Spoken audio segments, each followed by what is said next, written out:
y el programa de economía. Voy a empezar presentando a nuestros invitados. Lía Paola Sierra, doctora en Economía de la Universidad Autónoma de Madrid; Pavel Vidal; Alejandro, doctor en Economía de la Universidad de La Habana; Juan Esteban Carranza, doctor y director del Banco de la República de Cali; Lía y Pavel, profesores asociados del Departamento de Economía de la Universidad Javeriana Cali, investigadores del Grupo GEPSA. Lía es la directora del Grupo de Investigación y ambos son los creadores del proyecto IMAE. Esta serie de webinars inició con la presentación del proyecto IMAE el 30 de abril, fue el primer webinar. Por otra parte, nos está acompañando Jerónimo Gutiérrez Balanta, estudiante de séptimo semestre de la licenciatura en Artes Visuales de la Universidad del Valle, que nos hará una infografía que luego pueden descargar con un resumen de la conferencia. Muchas gracias, Jerónimo, por ayudarnos con tu arte. Las preguntas las va a organizar Juliette Cerón. Ella es economista de nuestra universidad y asistente de investigación del proyecto IMAE. Les voy a recordar el objetivo de este webinar, es mostrar cómo la economía del Valle del Cauca ha reaccionado frente al confinamiento por la pandemia en los últimos meses. Entonces quiero preguntarle primero a Lía por los resultados del IMAE del primer trimestre del 2020. Recuerden que hace la última semana de junio se presentó en conjunto con la Secretaría de Desarrollo Económico de Cali esta versión del IMAE de Cali. Lo hizo precisamente Lía, entonces en este espacio Lía nos va a contar un poquito más sobre el IMAE de Cali. Dale, Lía. Gracias, Mari. Primero que todo, muchas gracias por la invitación de nuevo. Qué honor estar con Juan Esteban Carranza y otra vez contigo y Pavel hablando de los resultados de nuestro proyecto. Antes de eso, pues de empezar con el tema de cómo nos fue a Cali, pues quisiera un poco compartir pantalla y otra vez explicar un poco para los que no conocen el proyecto. Yo no sé si ya estás viendo mi pantalla. Sí. Vale, ¿en qué consiste un poco el proyecto IMAE? Pues antes que nada, este proyecto inició en el 2015, en donde estábamos Pavel y yo pues trabajando en investigación, y surgió la idea con Joana Sanabria y Jaime Collazos del Banco de la República de crear un indicador que midiera la actividad económica y que cubriera la falta de información que había en relación a los datos de crecimiento económico, ya que el indicador del DANE, que es Producto Interno Bruto, pues digamos que está publicado por el DANE de forma anual, y además tiene un rezago importante. Entonces, pues tiene como objetivo básicamente monitorear las condiciones de la economía y dar cuenta de cómo vamos, ya sea en Cali o en el Valle. En el 2015 nuestro primer proyecto fue en el Valle, y luego fuimos expandiéndonos a crear otra serie de indicadores. Lía, perdóname, ¿puedes hablar un poquito más alto? Sí, ¿ya? Sí, un poquito más alto. Dale. Entonces, nada, así nació el IMAE. El IMAE se alimenta de variables de actividad económica, ya vamos a ver algunos, y pues dado estas variables se aproximan a sectores económicos, pues podemos dar cuenta, por ejemplo, de qué sectores van bien, qué sectores van mal, cuáles primero fueron impactados por el COVID y seguramente cuáles van a ser los primeros que van a salir adelante después de esto. Entonces, si podemos dar como una descripción de los IMAES, es como un termómetro económico del departamento de la ciudad, y pues sí es como una radiografía aterrizada de las realidades económicas a nivel regional y local. Bien, ahora sí, partiendo con la pregunta que me hacías, Maribel, en relación a los resultados hasta el primer trimestre, tengo que decir que este proyecto lo hacemos junto a la Secretaría de Desarrollo y el Centro de Inteligencia Económica, CIEC, y pues este es nuestro indicador de actividad económica en gris, ustedes lo pueden ver allí. Y como ven, veníamos en un proceso de aceleración económica desde inicios del 2017. Esta aceleración económica se rompe en el primer trimestre de este año, básicamente por el dato negativo de marzo, ¿vale? Pero veníamos creciendo muy bien. Es más, en el año 2019 estimábamos un crecimiento de 3%. Entonces, una primera conclusión es que hay una desaceleración en el primer trimestre, y básicamente por este dato del mes de marzo, en la cual la economía de Cali decrece 4.6%, que es un decrecimiento importante. Como ustedes ven, la serie histórica no habíamos tenido una desaceleración tan grande en la economía de Cali, ni siquiera durante la crisis financiera del año 2009. Bien, ahora en cuanto a las variables que componen el IMAE Cali, Bien, ¿qué podemos decir? Estas son las variables. Podemos decir que el crecimiento económico de 0,8%, que es lo que estimamos para el primer trimestre del año, se sostuvo básicamente a dos variables, que es el depósitos de ahorro, que es nuestra variable proxy al sistema financiero, creció en el primer trimestre 21,4%, y la ejecución de gasto, que es nuestra proxy pues, al sector público, que creció 7,1%. Otras variables también tuvieron un buen comportamiento, por ejemplo, peajes de carga, que es nuestra variable que se asemeja al sector del transporte y un poco a la industria. También creció, pero como ustedes ven, se desacelera frente al año 2019, así como el consumo de energía comercial, que ya hablaré un poco más adelante con algunas otras preguntas que haga Maribel sobre esta variable tan especial. Y pues esta variable se relaciona con la industria del comercio y tuvo dos primeros meses muy buenos, enero y febrero, pero los datos a partir del 20 de marzo hacen caer el consumo de energía, por eso el crecimiento es este que ustedes ven aquí de 0,7%. ¿Qué variables iban bien o qué sectores iban bien y resultaron cierto perjudicados básicamente por el COVID-19? El sector que tiene que ver con la construcción, aquí nuestra variable proxy de licencias de construcción cae 43,5%, sin embargo venía bien en el año 2019. Y la ocupación hotelera, que tiene que ver con el turismo, también venía bien en el 2019 y cae 19,7%. Pudiéramos decir que estos dos sectores son los que más rápido sintieron el impacto de la cuarentena a partir del 20 de marzo, el sector de la construcción y el sector turismo. Otros también sectores pasaron de verde a rojo, es decir, estaban creciendo a buen ritmo. La producción industrial cae 2,8%. El sector empresarial, nosotros tenemos esta variable que nos la proporciona la Cámara de Comercio de Cali. El número de microempresas nuevas también venía creciendo a 19,6%, a muy buen ritmo, y decrece menos 7,3%. Los indicadores que tienen que ver con el hogar, con la confianza o el consumo de los hogares también decrecen. Está el índice de confianza al consumidor y las matrículas de vehículos nuevos también tienen un decrecimiento, así que podemos ver que el mes de marzo impactó las expectativas de los hogares de forma negativa. Para finalizar con la pregunta, las exportaciones ya venían cayendo en el 2019, básicamente por la desaceleración de los socios comerciales. En el primer trimestre del 2020, pues caen aún más, 12%, básicamente porque los principales socios comerciales, por ejemplo, Estados Unidos, ya tenían un decrecimiento en el primer trimestre del año. Y con esto finalizo tu pregunta, Mari. Vale, Lía, muchas gracias. Bueno, ahí hay varias cosas para resaltar, ¿no? El tema del crecimiento económico mediado a través del sector público y financiero, que ya lo habías expuesto cuando hiciste tu presentación en la Secretaría de Desarrollo Económico. Hoy vi precisamente que hubo un crecimiento de la compra de vehículos nuevos. Después te voy a preguntar un poquito por qué cae la matrícula si hay un crecimiento de la compra de vehículos nuevos. Eso es una pregunta que me surge en este momento. Ahora quiero preguntarle a Pavel por el IMAE del Valle. El IMAE del Valle se construye con el Banco de la República, en conjunto con el Banco de la República y la Universidad Javeriana Cali. Quisiera preguntarle, después de un mes y medio de la última vez que revisamos en conjunto en estos webinars el IMAE, ¿qué pasó con el IMAE Valle en abril? ¿Qué ha pasado con esas cifras de ese indicador? Y si no recuerda rápidamente, ya Lía lo hizo con el IMAE en general, pero ¿qué es el IMAE Valle? Sí, no, Lía tiene que... Allá.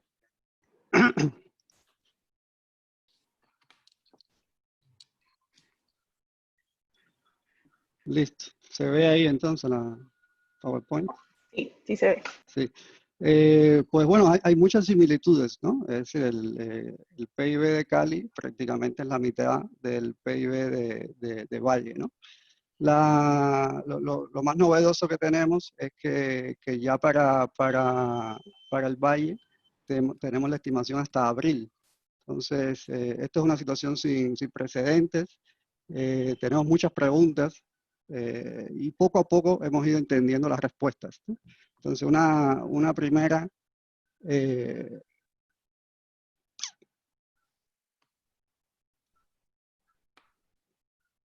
listo.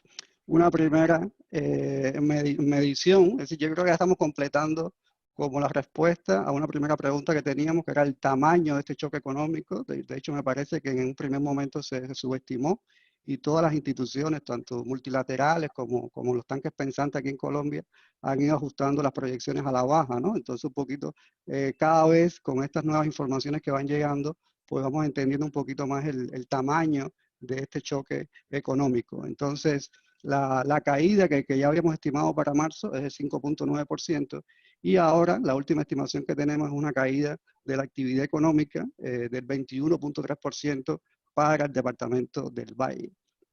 Esta caída es muy parecida a la caída que refleja el indicador de seguimiento económico del DANE, que da una caída del 20%, aquí nos está dando un 21%, pero en realidad con los márgenes de error con que se trabajan las actuales estimaciones, ¿no? Debido a que es una situación que no tiene precedentes y que tenemos que ir ajustando los modelos, pues no, estadísticamente no podríamos decir que el país cayó más o menos que el nacional. En realidad, estadísticamente son dos caídas muy parecidas.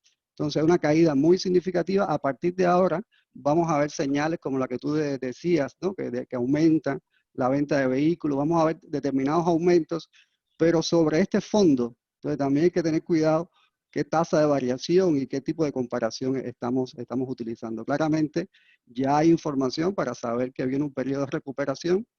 La pregunta que tenemos es cuál es la velocidad de esa recuperación. Ahí todavía no tenemos esa información, estamos midiendo, ya tenemos la información de la sensibilidad de la economía al confinamiento. Y este es el tamaño del choque económico que implicó el confinamiento y todo lo que eso lleva, las consecuencias que trae, ¿no? Más allá del confinamiento. La próxima información que tendremos es sobre la velocidad de esa recuperación.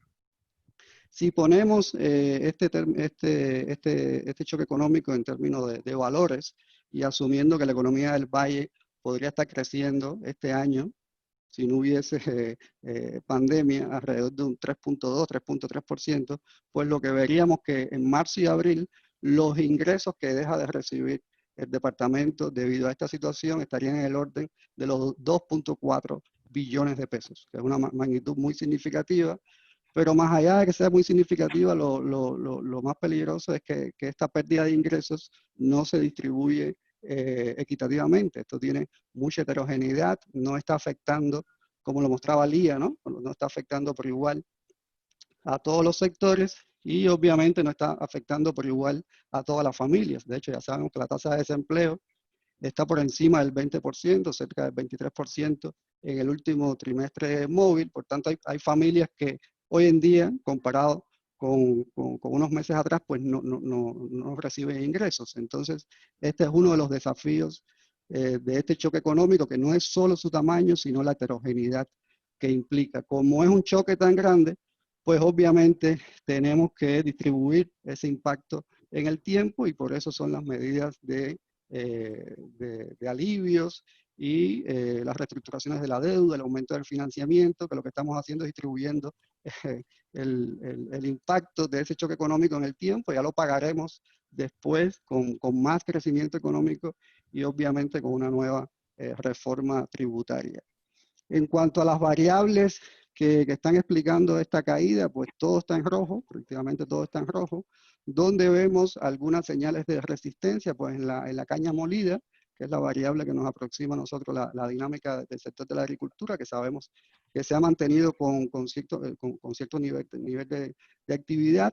Y también estamos viendo que se mantiene la cartera de crédito bancario, aunque hay otras medidas de actividad del sistema bancario que dan una desaceleración. Pero son dos sectores, agricultura y sistema financiero, que dan alguna señal de resistencia. Pero las caídas son muy significativas. De las 12 variables que tenemos, 10 están en rojo y 6 de ellas tienen unas caídas que, al menos desde que tenemos mediciones para ellas, pues nunca la habíamos visto con anterioridad. Son récords históricos en cuanto a estas caídas. Despacho de cemento 70%, ventas minoristas caen un 37%, la venta de vehículos casi cae un 100% en abril. Son caídas históricas.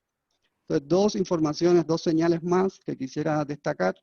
Uno es cuando uno compara, por ejemplo, dos sectores importantes, construcción con industria, pues uno ve que hay más sensibilidad de la construcción al confinamiento que la industria. Sabemos que determinadas industrias, como por ejemplo la industria de alimentos, se ha mantenido con determinado nivel de actividad, y eso le produce una caída que estaría por debajo del sector de la construcción, a partir de las variables que usamos para aproximarnos indirectamente a estos dos sectores. Y la última señal que quería destacar es la señal sobre el consumo. Si nosotros tenemos tres variables que aproximan el consumo, que sabemos que usualmente esto es como una constante, ¿no? Alrededor de 2/3 del PIB, y que justamente el consumo y la demanda interna era lo que le permitía a la economía colombiana y al Valle estar creciendo, por ejemplo, en el año 2019 a tasas del 3%, mientras que el continente estaba creciendo al 0%, es decir, no era a través de las exportaciones, sino a través de la demanda. El hecho de que estas tres variables tengan unas caídas importantes, pues están hablando de la fragilidad de ese motor de crecimiento, la demanda interna, que era lo que le da determinada fortaleza a la economía colombiana. Y la otra señal que nos da estas variables, y sobre todo el índice de confianza del consumidor, es que esto no se trata únicamente del confinamiento, de un shock de oferta, sino que tiene un componente importante de demanda, y eso lo vemos en la caída del índice de confianza del consumidor, que está en niveles de -20 desestacionalizado y -30 en su serie original. Entonces, hasta abril, estas son las señales que tenemos en cuanto al tamaño del choque económico y de cuáles son las variables que lo están explicando. Vale, Pavel, muchas gracias.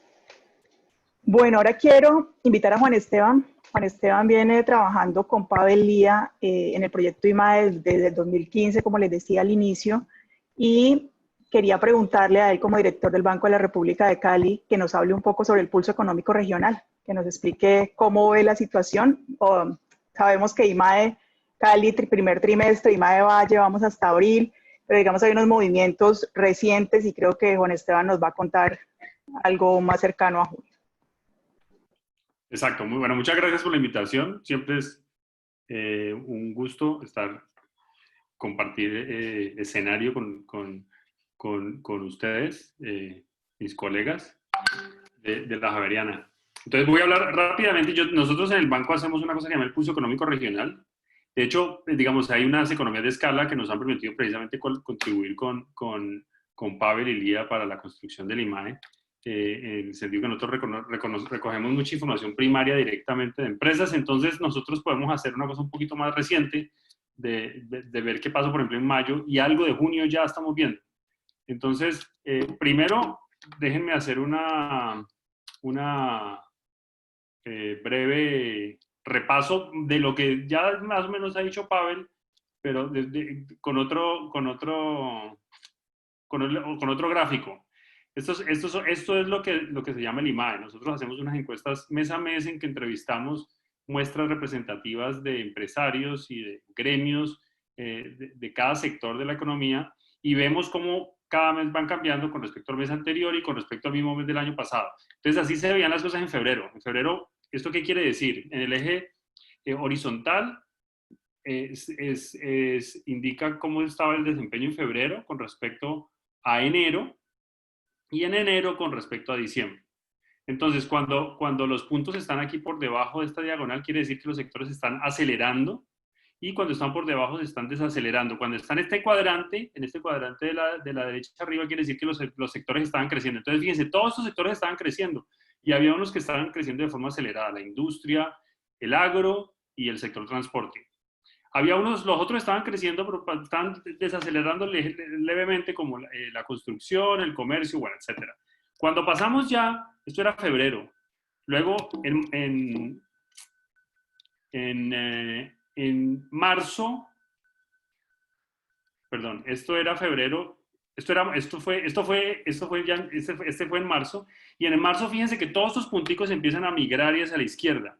En marzo la cuarentena y la crisis empezó a finales de marzo, y fíjense que ya en ese momento se notó la desaceleración, o sea, la caída del sector transporte y la construcción. Eso fue inmediato. Mientras que en los otros sectores, en particular el agro, el sector financiero, la industria, el sector financiero en marzo se vio muy bien, de hecho, y la razón por la que se vio muy bien es porque a través del sector financiero se canalizaron un montón de ayudas del gobierno. Y el total de la región todavía en marzo se veía creciendo y digamos bien. En abril es cuando ya cae el chaparrón duro. Y en abril ya vemos que todos los sectores, excepto el sector agrícola, caen. Y obviamente el sector de construcción y de transporte, que fueron los primeros, pues están cayendo y venían cayendo desde antes. Entonces y luego ya en mayo, pues están todos acá en el cuadrante inferior. Es como una procesión, triste hacia el decrecimiento, hacia la caída sustancial en el mes de mayo. Pero fíjense que el sector agrícola, que aquí es un poquito más amplio que solo la caña, que es lo que alimenta el IMAE, el sector agrícola está creciendo bien. Y más o menos tiene sentido, es decir, la producción agrícola depende, pues en gran medida es exógena, sobre todo en estos plazos tan cortos. Es decir, lo que se cultivó, sigue creciendo, y los animales que están produciendo, pues están produciendo. Eso se demora más en frenarse del todo. Entonces, así es que se veía la situación hasta mayo. Digamos que nada de esto es sorprendente. Mirando los datos un poquito más finos, lo que se ve, esta cosa, ¿por qué no? Estos son los datos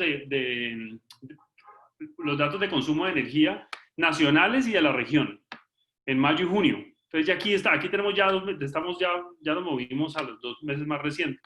Este es el dato, en mi opinión, el más ilustrativo de lo que está pasando con menor rezago posible. En el banco también tenemos una medida de producción de empaques. Se me olvidó ponerla aquí. La producción de empaques, que es ilustrativa, que está muy correlacionada con la producción industrial. Obviamente en abril se vino a pique, pero en mayo mejoró. Y eso es consistente con esto que se ve aquí el consumo de energía. Entonces, fíjense, aquí caída profunda es justo a mediados de abril. Esto que está acá. Y que es muy inferior a cualquier consumo de energía que se observara el año pasado, y apenas es comparable con el consumo de energía por allá a finales del 2018, en diciembre, que cae mucho, la actividad económica cae de forma natural. Luego ya en mayo, fíjense que se nota una recuperación. La línea roja es el departamento del Valle. El departamento del Valle tuvo una caída más grande en abril que el promedio nacional de consumo de energía. Y eso tiene que ver mucho con que pues, el departamento del Valle concentra una cantidad desproporcionada de industria. Pero también, de nuevo, la recuperación en mayo pues, fue superior al nacional, aunque es muy difícil hacer mucha diferencia con estos dos datos que en realidad no son muy distintos.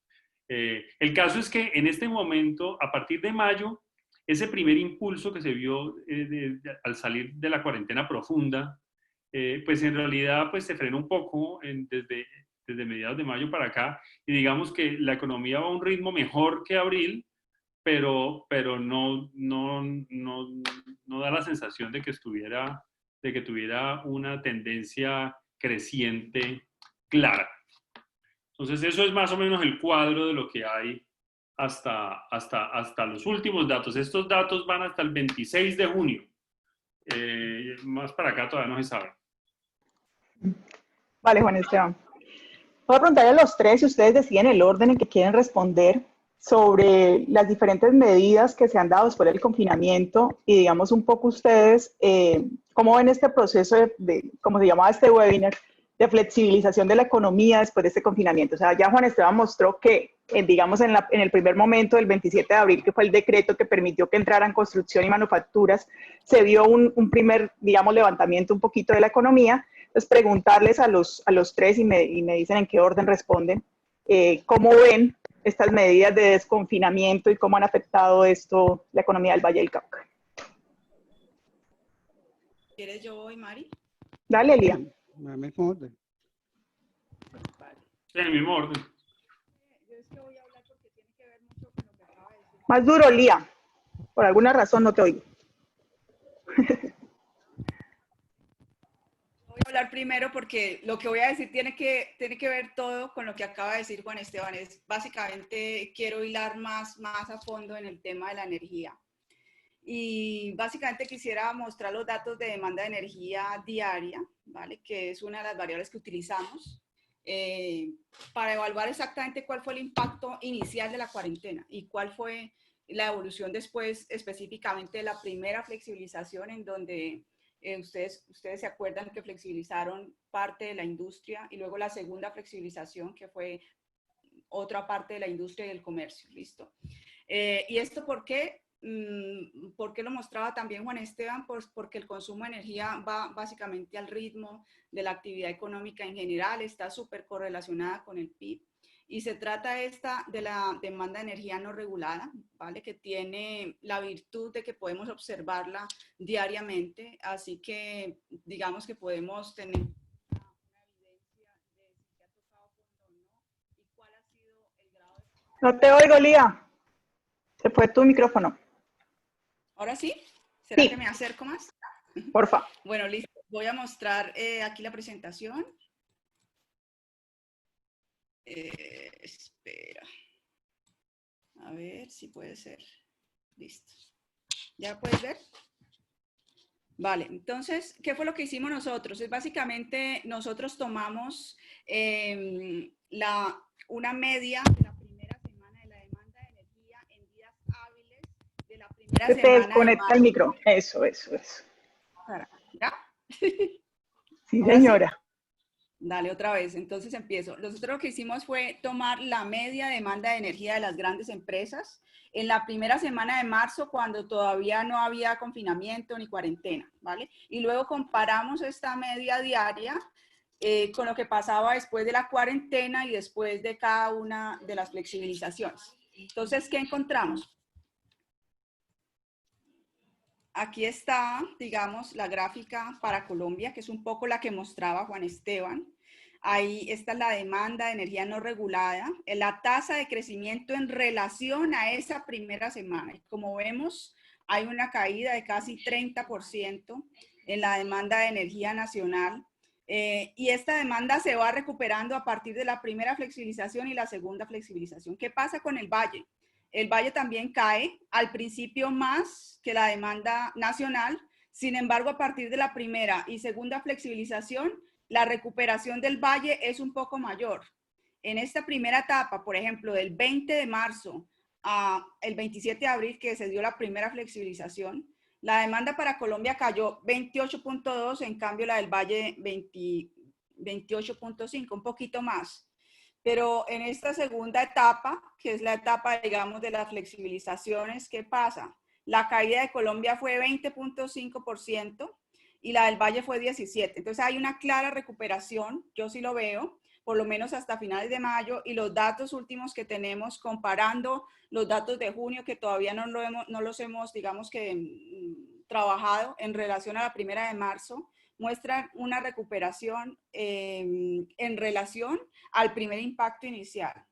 La recuperación del Valle fue de 11% cuando tenemos en cuenta, digamos, los días previos a la reactivación de algunos sectores de la economía, y 8.4% para Colombia. Entonces, digamos que las conclusiones acá es, yo sí creo que hemos tocado fondo, y se tocó fondo en abril, y que poco a poco se ha iniciado una recuperación. Otra conclusión aquí importante es que se ha iniciado una recuperación, sin embargo, no hemos llegado a los niveles de marzo, es decir, hemos tocado fondo, poco a poco nos estamos recuperando, pero como decía Pavel, hay un impacto importante no solo de oferta, sino de demanda, que puede estar afectando, digamos, a la economía. Ya se ha empezado a ver algunos signos de recuperación. Tú me hablabas del consumo de las ventas de automóviles y las ventas de motocicletas en junio. Se están empezando a ver incrementos en estos datos. Significa que, digamos, que puede la demanda, y además ustedes vieron los días sin IVA, digamos que fue desbordante el consumo en estos días. Digamos que entonces hay una evidencia de que por lo menos tocamos fondo, y sin embargo aún no hemos llegado. Otra conclusión importante es que la recuperación de la demanda fue mayor para Colombia. Si tenemos en cuenta los municipios, aquí simplemente está el departamento del Valle por municipios. Vemos, me voy a centrar solamente en Cali y en Jumbo. que es donde está el 80% de las empresas. No hay una reducción significativa para Cali. Como ven, este 21.6% de reducción fue pues en esas primeras semanas de cuarentena total. Y la reducción es casi que nula, es más, digamos que aumentó lo negativo, 21.8 después de la primera flexibilización. Solo se ve una recuperación en la segunda flexibilización, que es cuando ya algunos sectores del comercio empiezan a reactivarse. En cambio, Jumbo pues tiene otra historia. En Jumbo sí cae 54.2%, que es ya un municipio industrial. En la primera flexibilización se recupera al menos 33.8%. Y ya en la última flexibilización menos 25.8%. Como ven, hay algunos sectores en verde. Significa que son, sectores no, municipios en verde, son algunos de estos municipios agrícolas y que también tienen que ver, algunos de estos son municipios no COVID, que se han flexibilizado mucho más rápido que otros, que han puesto, digamos, más estrictas las medidas de aislamiento. Entonces, esto era lo que te quería mostrar por ahora. Vale, en este momento están en el chat el link para los boletines, el boletín número 7, que fue el de demanda de energía, y ya van a poner el link para la página del IMAE para las personas que quieren consultar más a fondo esta información que está mostrando Lía Paola. Dale, Pavel.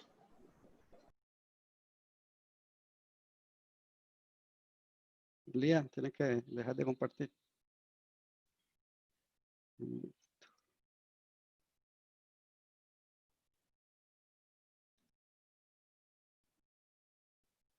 Bueno, yo lo que voy a presentar son unos escenarios que hicimos hace como alrededor de 45 días, bajo la reserva de que ya tenemos claridad sobre la sensibilidad de la economía al confinamiento y recién estamos entendiendo la sensibilidad de la economía al desconfinamiento.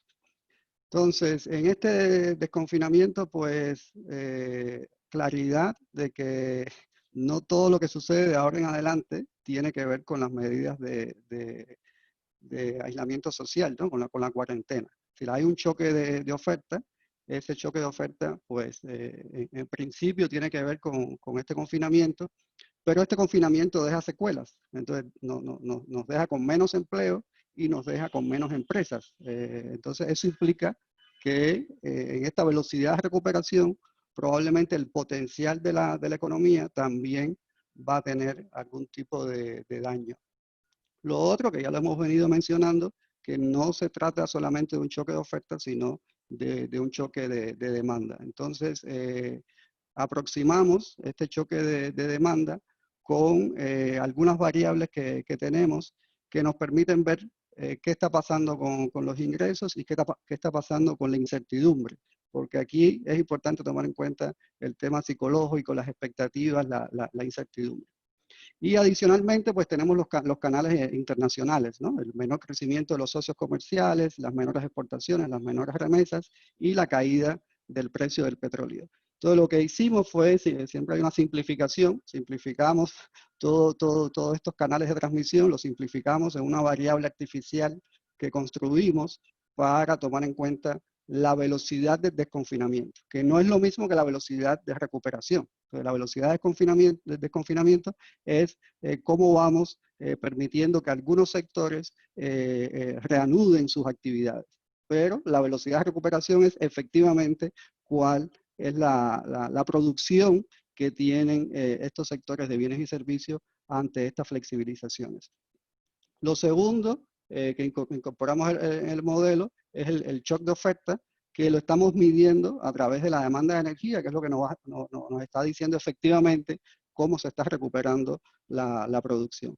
Y por el lado de la demanda, pues lo aproximamos con el índice de confianza del consumidor, y además tenemos variables del entorno internacional como la tasa y macroeconómicas, como la tasa de cambio, la tasa de política monetaria, el precio del petróleo, el crecimiento de los socios comerciales y el riesgo país. Entonces, todas estas variables las metemos en un modelo de vectores autorregresivos bayesiano, y sacamos estos escenarios. Entonces, ¿cuál es la proyección que nos está dando este modelo con la información que tenemos hasta el momento? Entonces, esta proyección la presentamos con 2 tasas de crecimiento y es lo que estábamos conversando, ¿no? Que hay que ver cuál es el punto de comparación.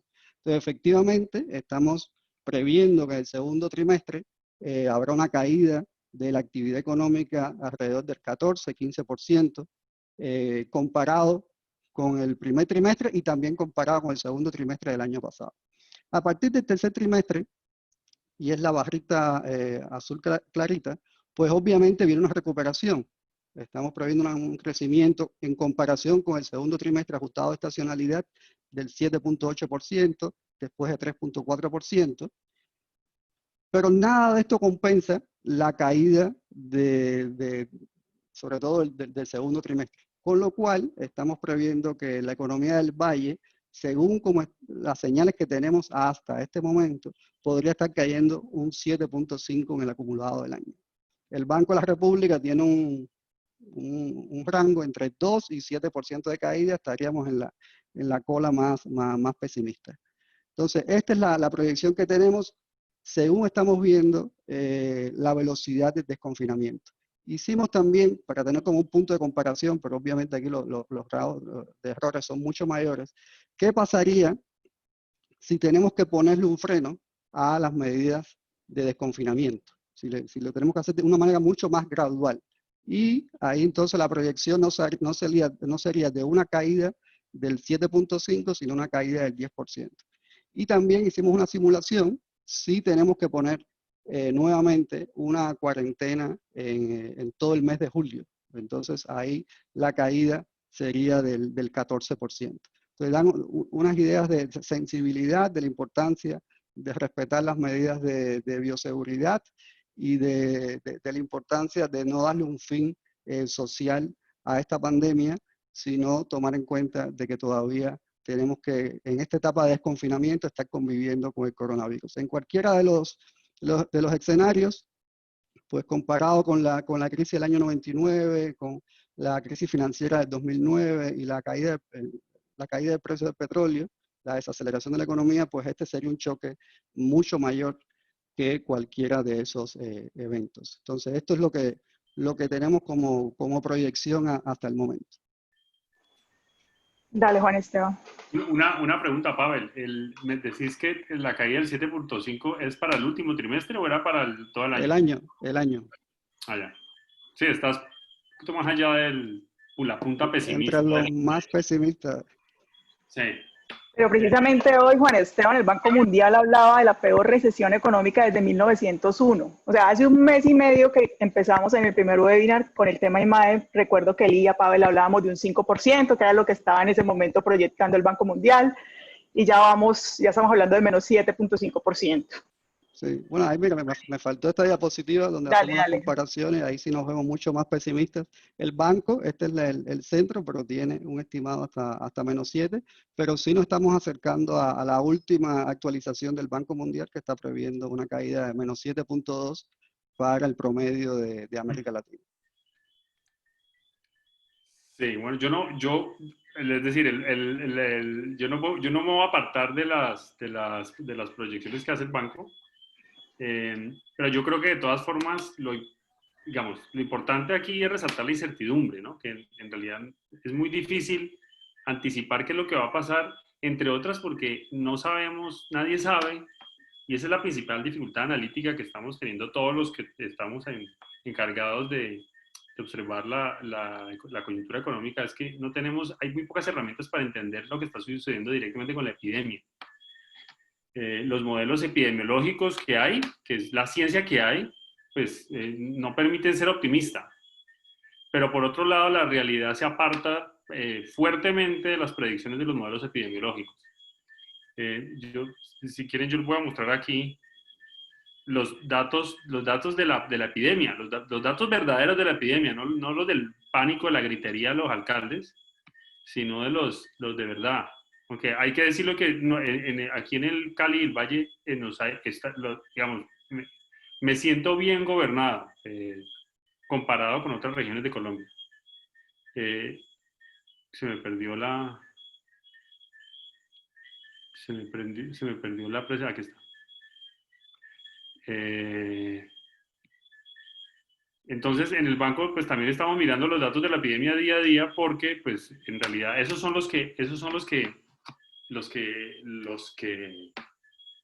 determinan, es la variable fundamental que está determinando lo que pase con lo otro.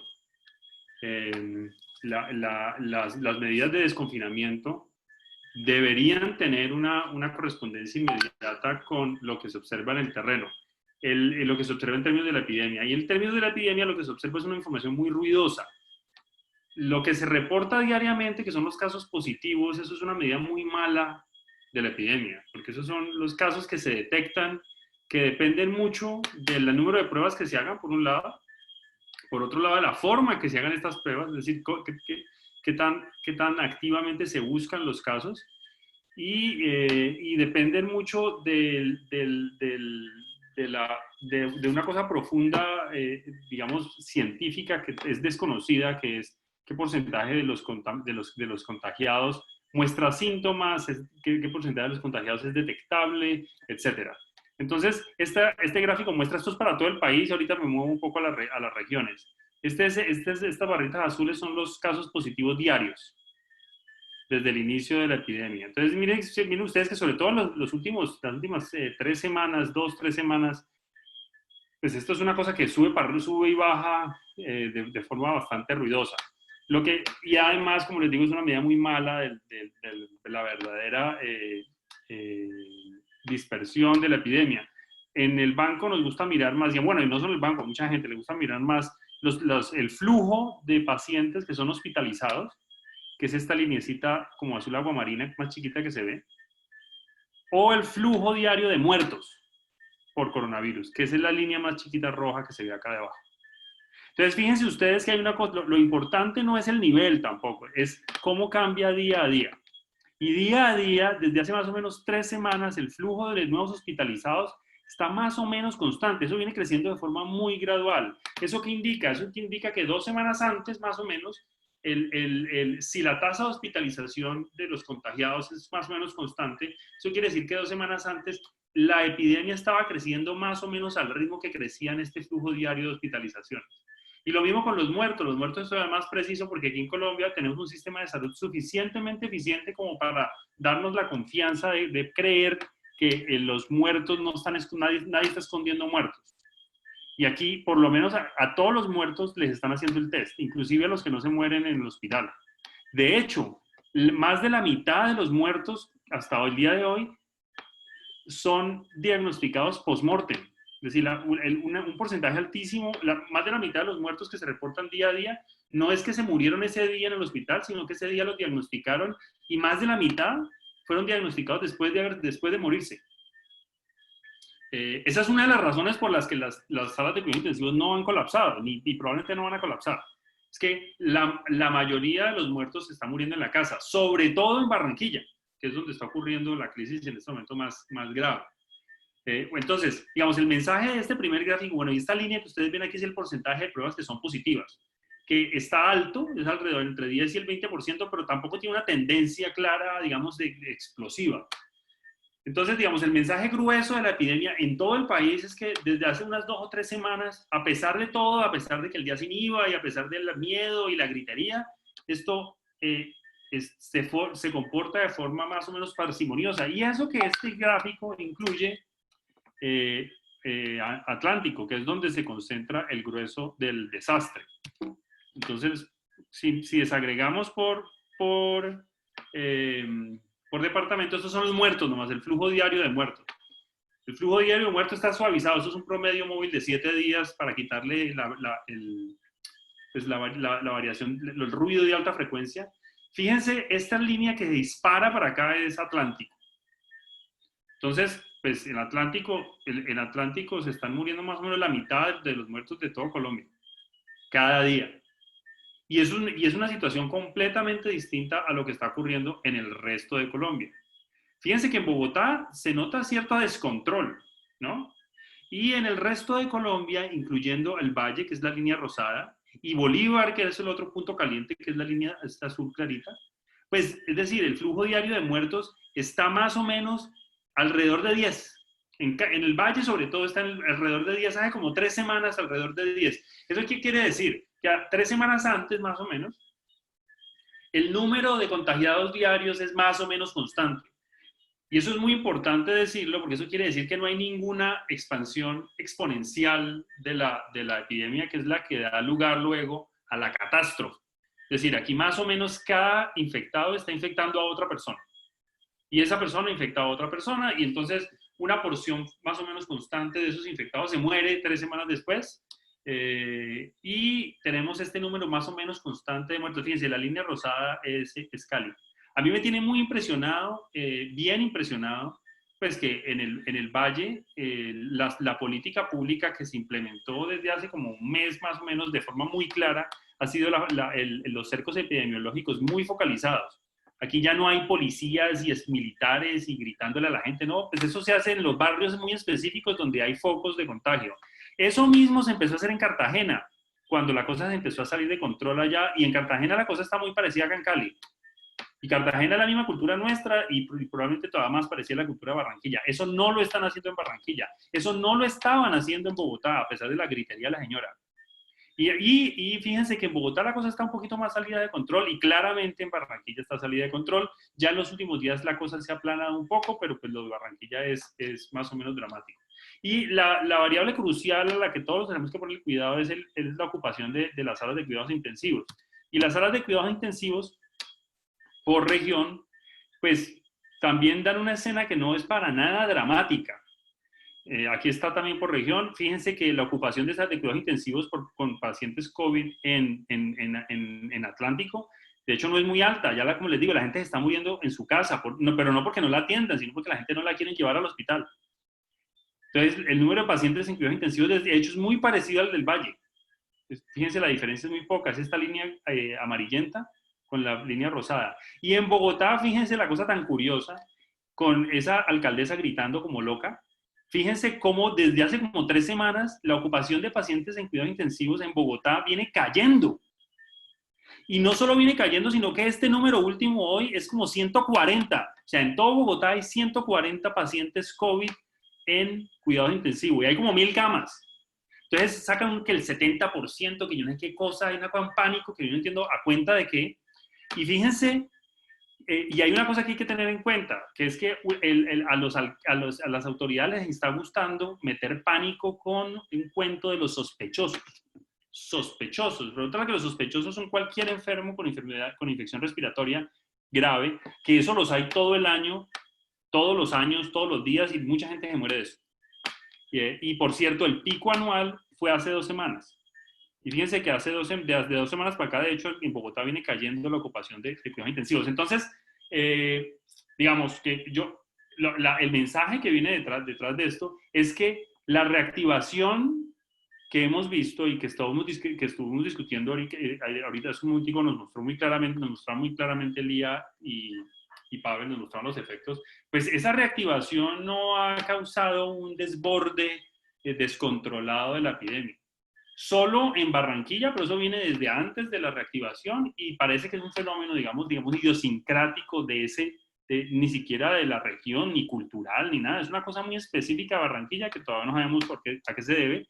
Y en el resto del país, pues se nota un crecimiento de la ocupación de las salas de cuidados intensivos, pero muy gradual, muy aparentemente controlado, de tal forma que desde el punto de vista de la epidemia, pues en medio de la situación tan terrible que es toda esta pandemia, pues hay espacio para ser razonablemente optimista. Una cosa a propósito de la región, específicamente, esta es la región con mejor equipada de toda Colombia en términos de unidades de cuidados intensivos, mejor equipada en términos de capital humano para manejar cuidados intensivos. De ahí que ustedes no han visto, no nos ha tocado ver al alcalde ni a la gobernadora gritando por televisión. Y de hecho, me da la sensación de que aprovecharon este tiempo de hecho, en prepararse aún más, y entiendo que ha habido un aumento significativo de la disponibilidad de unidades de cuidados intensivos que ni siquiera se han instalado porque todavía no se había visto la necesidad inminente, pues porque, como les digo, la gravedad de los enfermos no es todavía tan alta. Las predicciones de los modelos epidemiológicos son terribles, porque así son, y así es el modelo. Entonces, esto, al ritmo que vamos, los modelos epidemiológicos, por ejemplo, del Instituto Nacional de Salud, prevén un pico de la epidemia para octubre, y cada vez se va moviendo más tarde, porque como los datos están tan bien comparados con las predicciones, entonces eso significa que el pico se va corriendo, se va corriendo, se va corriendo. En este momento los picos, los modelos consistentes con los datos que estamos observando, dan un pico para octubre. Y si seguimos como vamos, el pico se va a mover en los modelos, se va a mover para noviembre.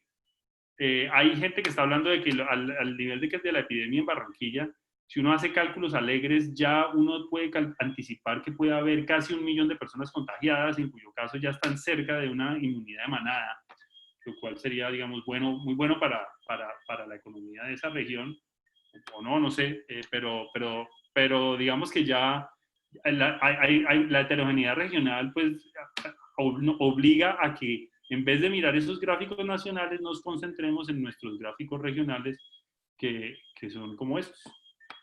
No sé si tienen... Bueno, vale. Bueno, vamos a pasar unas preguntas del público. Bueno, quiero aprovechar también para decir que en medio de la incertidumbre, Juan Esteban, pues alcaldes de todas las regiones han estado gritando. O sea, esto ha sido bastante difícil en medio de la incertidumbre. Hay otra cosa adicional, es que creo que aprendimos un poco de lo que ha pasado en Europa, el tema de bioseguridad, el tema de las mascarillas, el tema de georreferenciación, que en eso la Universidad Javeriana Cali con el Instituto Nacional de Salud, con el Departamento de Estadística, está georreferenciando los casos muy bien y eso ayuda, por supuesto, en contener la pandemia. Entonces, en este momento, pues muy optimista tu lectura, esperemos que sea así, esperemos que el día sin IVA no nos cobre porque vamos aumentando en contagios y en muertes, pero bueno. Preguntas del público, Juliet va a hacer una pregunta a cada uno. Y listo. Juli.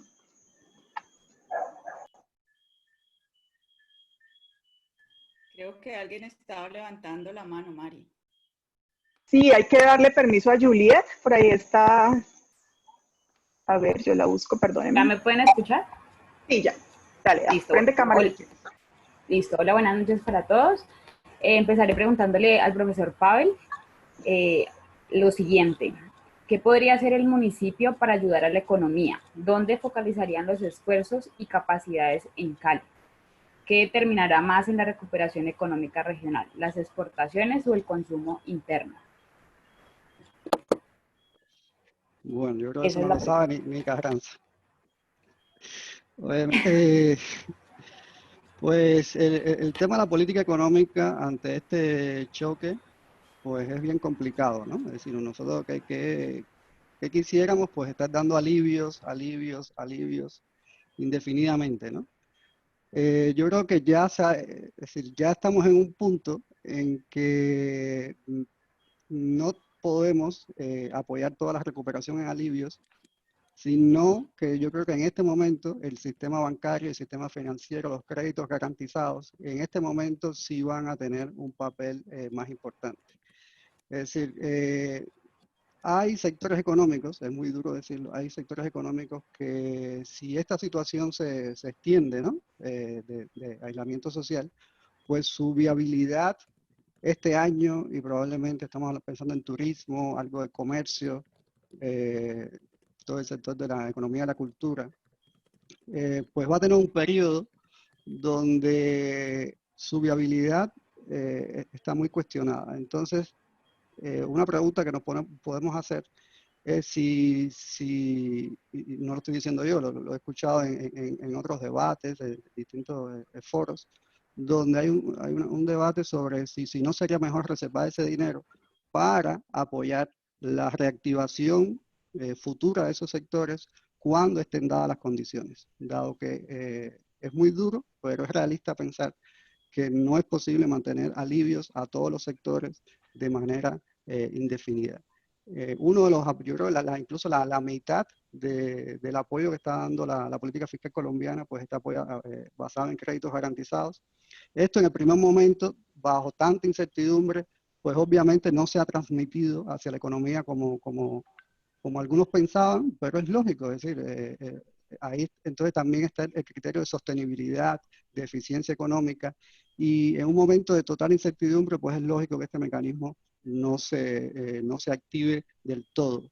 Pero en estos momentos, donde ya hay un proceso de recuperación y hay determinada información de cuáles sectores efectivamente pueden ser viables, aún en una situación con determinadas restricciones para la movilidad, para restricciones de aislamiento social, pues estos sectores pues, serán los que podrán mover e impulsar la recuperación basado, creo yo, no tanto en alivios, sino en este propio crédito y créditos garantizados.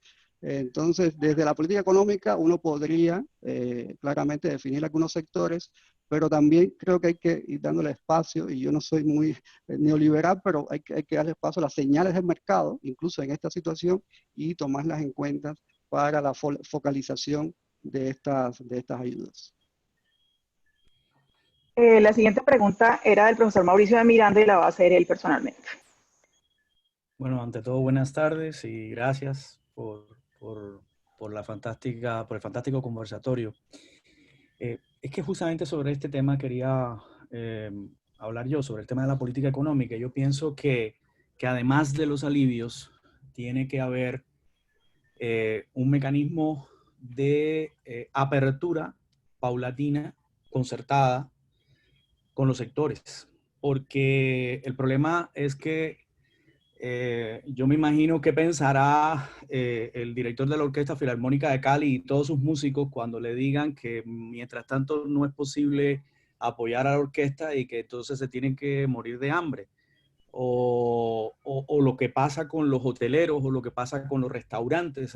Por ejemplo, yo veía que se iba a hacer un piloto, entre comillas, de los restaurantes en el Parque del Perro. Y la pregunta es, bueno, ¿y por qué los del Parque del Perro y no los del Peñón o los de Granada o los de Centenario? Es decir, ¿por qué una zona y no las otras? Yo estoy de acuerdo plenamente con Pavel y tampoco soy neoliberal de que hay que seguir un poco las señales del mercado y el Estado tiene que fungir como regulador en todo este proceso. Y eso es justamente lo que yo no estoy viendo. Es decir, yo no estoy viendo al Estado jugar una función muy activa en este proceso.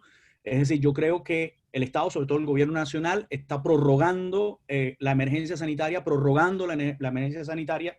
Las alcaldías están tratando de proponer salidas y están necesitando negociar estas salidas con el gobierno y el gobierno frena esta salida.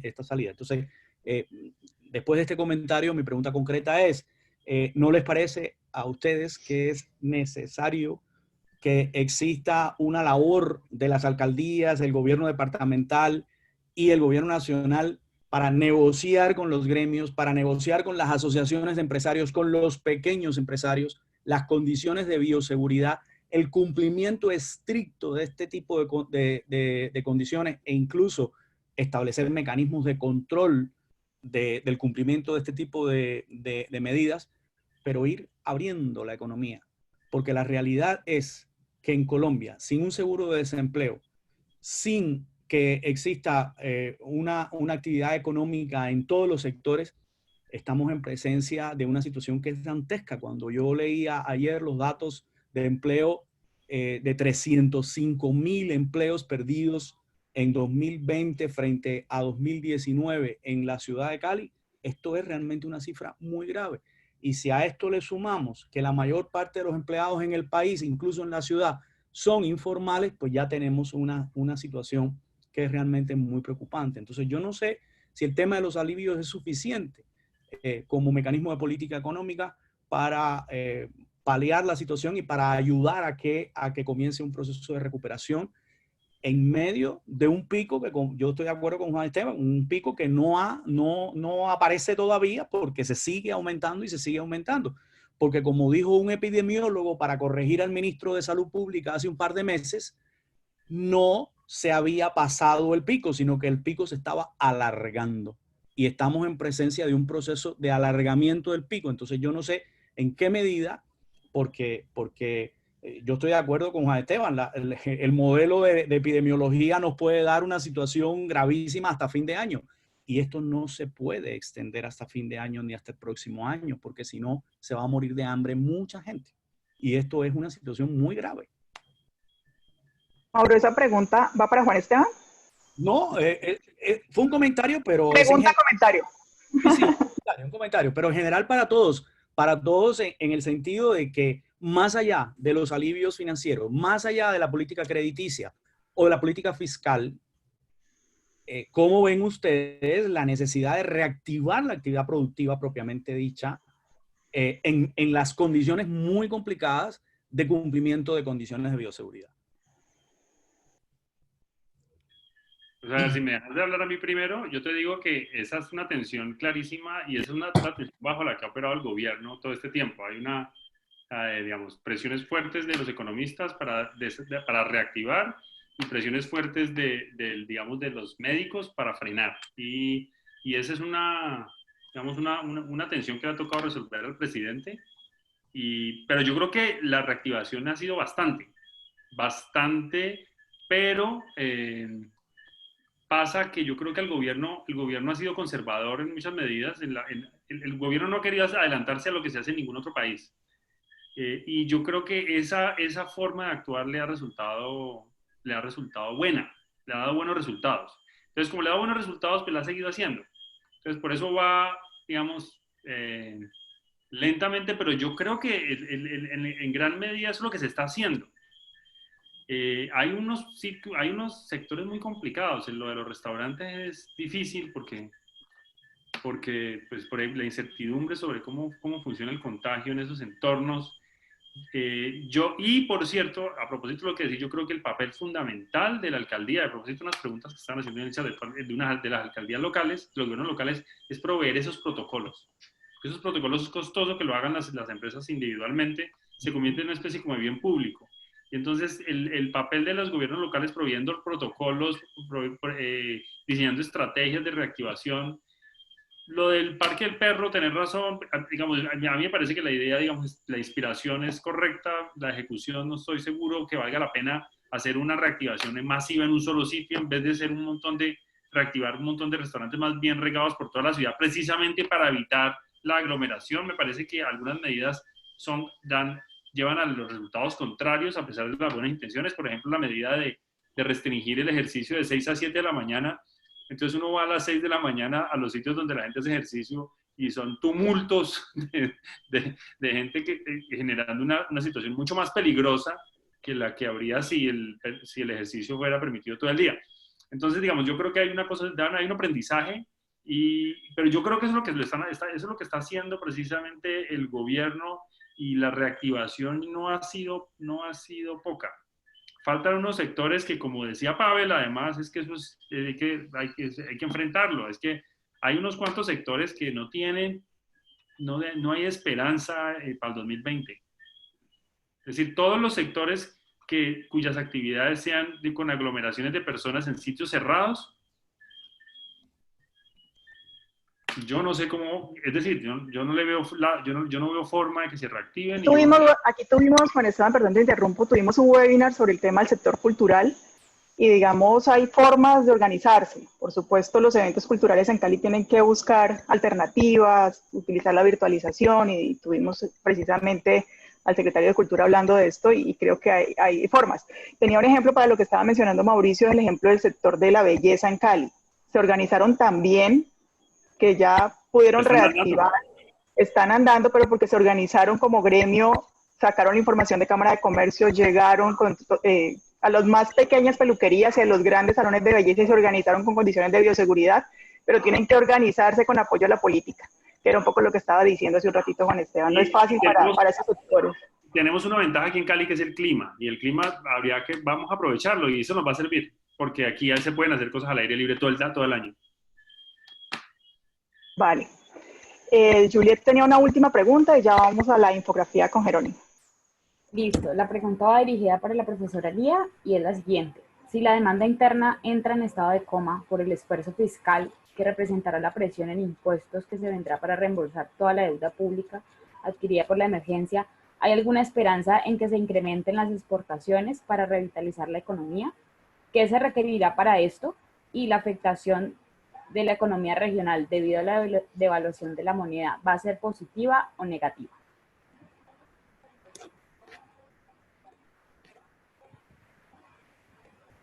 ¿Se escucha? No se escucha. No No te se oímos, escucha. Lía.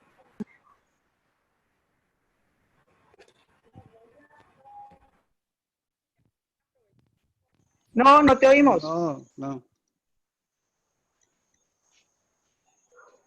¿Ahora sí? ¿Ahora sí? Sí, ya. Que lo que decía era que ya hay sectores que han aprovechado la disrupción de las cadenas, digamos, durante esta crisis y han sabido aprovechar, digamos, las nuevas necesidades y los cambios de preferencias del consumidor, ¿sí? Los sectores que tienen que ver con la industria de alimentos procesados, los bienes de aseo personal, los productos de salud y papel. En el caso de Cali, por ejemplo, presentaron muy buenos resultados. Sin embargo, nosotros hemos evaluado el sector externo, los boletines en los últimos años, desde el 2015, y nos hemos dado cuenta que lo que impulsa las exportaciones, por lo menos departamentales del Valle, no es el tipo de cambio que tiene que ver un poco con la competitividad a nivel internacional, sino es la demanda externa. Es decir, mientras nuestros principales socios comerciales no se reactiven, las exportaciones no serán un motor de crecimiento económico para el Valle del Cauca. Entonces, si bien hay ciertos sectores que están ahora jalonando pues, las exportaciones, así como la industria que tiene que ver con azúcares, confitería, productos farmacéuticos, que hay una ventaja clara para el Valle del Cauca, pues para los otros sectores realmente tenemos que esperar la evolución del crecimiento económico, por ejemplo, de Estados Unidos, que es nuestro socio comercial, y en Latinoamérica, Ecuador, Perú, etcétera. Esa es como la demanda interna generalmente para el PIB, digamos, del Valle, es mucho más importante que el sector externo, ¿sí? No somos una economía muy abierta, siempre hay una esperanza de que las exportaciones puedan jalonar la economía. Por ahora no lo hemos logrado. ¿Qué requeriríamos para esto? Yo creo que aprovechar las circunstancias para volver más competitiva las empresas, reducir, por ejemplo, los costos de la energía, los costos fijos de las empresas y poder volver más competitivas sería una buena cosa, por ejemplo, en este momento. Padre, usted mencionaba en el chat algo de Mauricio Santamaría. Espérese, le doy aquí. Abre el micrófono, creo que está cerrado. Espérese un momentito, yo veo por qué no lo dejan. Por favor, podemos abrir.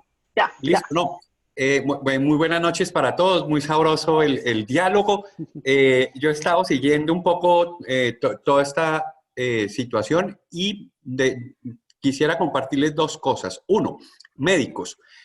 Juan Esteban, sobre esto de las UCIs, porque yo también les decía lo mismo, dejen tanta laraca que hay mucha UCI suelta. Ojo, esas son las UCIs, cuando hablan a veces de tal porcentaje, son las que estaban destinadas a COVID, porque hay las enfermedades normales que se siguen activando. Entonces hay que tener ahí como una combinación dentro de lo de las UCIs. Y lo segundo es un cuadrito que no sé si me tienes que habilitar compartir pantalla.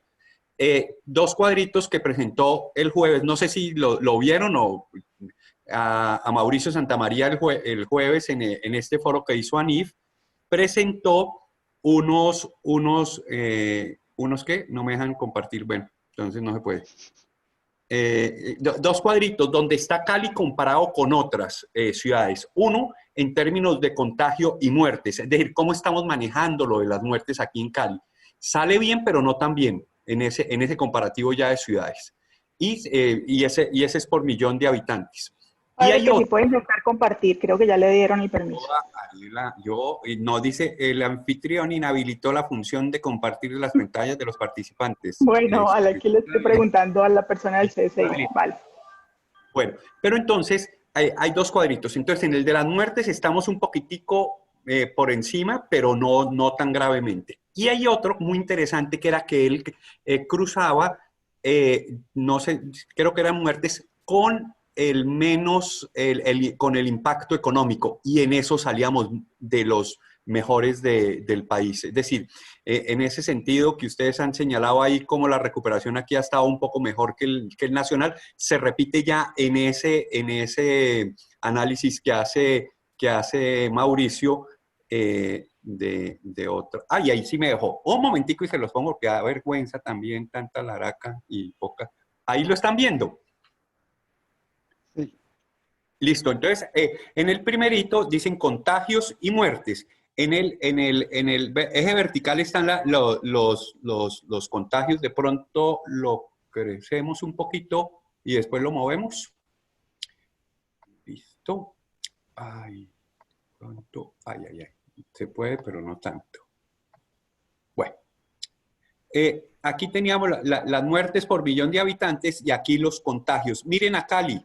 Está aquí como el promedio, ¿cierto? Y mire cómo Cali está en contagios por debajo de Bogotá, pero en muertes un poquitico por encima. Miren el caso de Barranquilla, que lo señalaba Juan Esteban, esa búsqueda de la inmunidad de rebaño ha sido medio salvaje y ahí se ve que han pagado tanto en contagios, pero también en muertes, ojo, y estamos hablando por millón de habitantes, entonces eso ahí tiene ya esa. Y la otra que era, esta digamos está buena, pero podía ser mejor. Miren cómo otras ciudades han manejado esto muchísimo mejor que nosotros culturalmente, por lo menos en esta primera etapa de la pandemia. Y este segundo cuadro nos muestra las muertes en el eje vertical y en el horizontal la variación industrial negativa. Y miren el caso de Cali, miren a Cartagena, miren a Bogotá, etcétera. Es decir, a ese respecto hemos estado, por lo menos en el impacto económico, muchísimo mejor.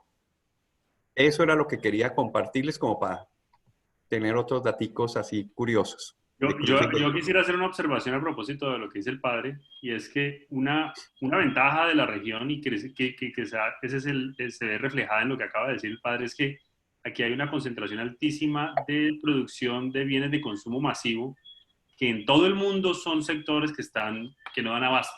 Es decir, todo lo que es Nestlé, Unilever, aquí y en todas partes del mundo son sectores que han resistido de forma notable el frenazo de la economía global.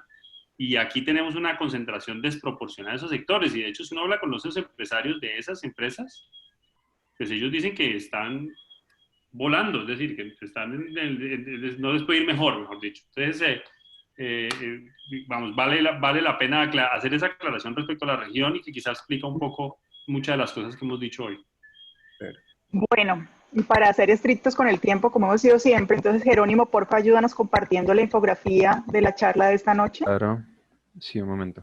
Jerónimo comparte agradecimientos a las personas de comunicaciones y a las personas del CSI que nos han apoyado para que estos webinars se hayan desarrollado con éxito, y muchas gracias a las personas presentes y a nuestros invitados, por supuesto, Juan Esteban, Lía, Pavel, gracias por llevar lo mejor de las investigaciones que hacemos a la comunidad en general. ¿Listo? ¿Se ve? Sí, muchísimas gracias, Jerónimo. Queda disponible en la página web del Departamento de Economía con el video de esta charla. ¿Listo? Ahí queda disponible también la infografía.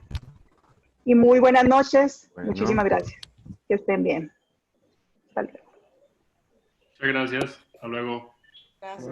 Gracias.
sea, como que sabía mucho, pero no era nada.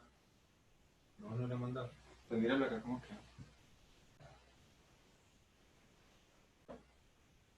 Sino que es que, ¿cómo te digo? Dijeron un poco, la cosa todo se terminó como en 26 minutos. Entonces, todos expusieron muy rápido. Y es que no había cosas que como, o sea, simplemente yo sentía que no había que poner porque eran datos que ellos hablaban de datos muy específicos. Hablaron mucho de contexto, como esto es lo que está pasando en el 2018. Y bueno, eso fue como lo más importante que dijeron. Y además no mandaron prestaciones ni nada. Nadie mandó nada, de hecho. Pero a los demás falta como un colorcito en algún lado, ¿no? Sí, con un color cálido. Un color cálido para estabilizar. Un naranja, yo le había puesto un naranja en el verde y lo cambié al final. Pero el verde lo Sí, porque el verde se ve bien, sino que sí creo que falta otro de color. pronto como en la ropa, ¿no? Sí. Como en el tubito, en... Sí, sí, sí.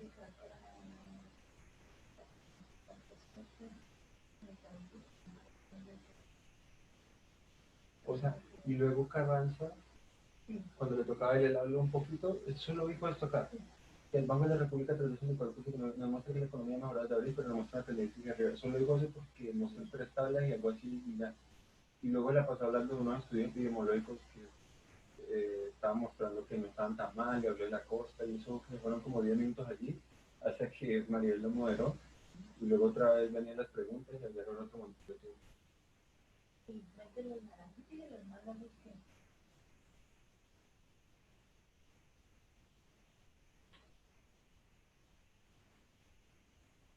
Y es que yo creo que este se parece mucho al primero, ¿cierto? Entonces creo que podría poner así, porque es el mismo, o sea, es para ellos mismos. No sé si...